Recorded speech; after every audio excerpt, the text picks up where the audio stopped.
ভাবুন তো, একটি 1000 টাকার নোট যদি মাটিতে পড়ে যায়, তাতে ধুলো লাগে, কেউ পায়ে মারি দেয়, তাহলে কি তার মূল্য কমে যায়? না, তার মূল্য একই থাকে। ঠিক তেমনই মানুষের সমালোচনা আপনার মূল্য কমিয়ে দেয় না।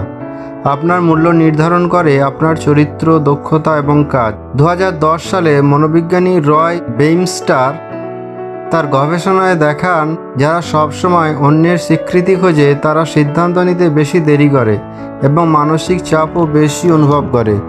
অন্যদিকে যারা নিজের লক্ষ্যকে কেন্দ্র করে কাজ করে তাদের আত্মবিশ্বাস ও দীর্ঘমেয়াদী সাফল্যের সম্ভাবনা বেশি।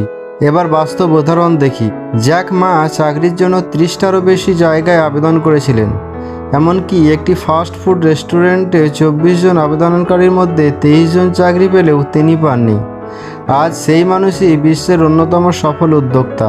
কর্নেল হারল্যান্ড স্যান্ডার্স 65 বছর বয়সে শতবার প্রত্যাখ্যাত হওয়ার পর তার রেসিপি গ্রহণ করা হয়।